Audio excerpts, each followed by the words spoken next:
Saudaraku penyidik KPK AKBP Rosa Purbobekti dilaporkan ke Dewan Pengawas atau Dewas KPK karena dinilai tidak memanggil Gubernur Sumatera Utara Bobi Nasution atas kasus dugaan korupsi pembangunan proyek jalan di Sumatera Utara.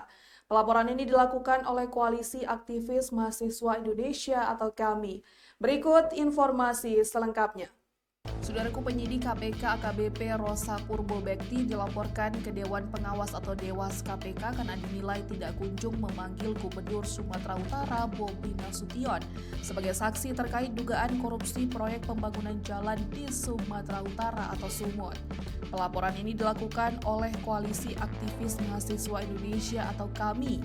Koordinator KAMI Yusril menyampaikan bahwa laporan tersebut diajukan karena diduga terjadi upaya penghambatan proses hukum terhadap Bobi Nasution oleh AKBP Rosa Purbobekti yang diketahui menjabat sebagai Kasatgas dalam penanganan kasus tersebut. Ia mengungkapkan laporan itu sebagai bentuk pertanyaan terhadap independensi KPK sebagai lembaga pemberantasan korupsi yang lahir pada era reformasi.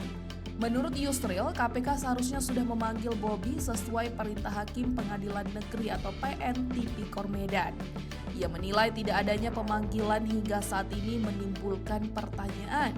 Yusril juga mengingatkan agar tidak ada intervensi yang berpotensi mengamankan Gubernur Sumut tersebut dari proses hukum.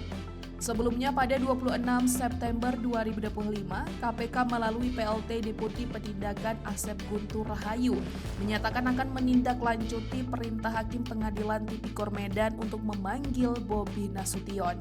Saat itu Asep menjelaskan bahwa pihaknya masih menunggu Jaksa Penuntut Umum atau JPU KPK kembali dari Medan untuk menyampaikan penjelasan terkait perintah hakim tersebut. Asep juga menyampaikan bahwa jaksa nantinya akan mendiskusikan materi yang perlu didalami dalam pemanggilan Bobi Nasution agar proses berjalan efektif dan tidak berlarut-larut.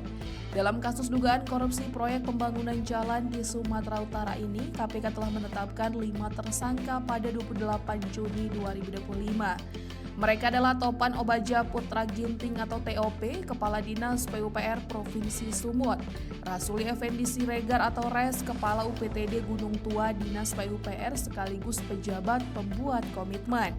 Selanjutnya Helianto Tohel, pejabat pembuat komitmen di Satuan Kerja PJN Wilayah 1 Sumatera Utara, M. Ahirun Effendi Siregar atau KIR Direktur Utama PT DNG, dan M. Raihan Dulasmi Piliang atau RAY Direktur PT RN.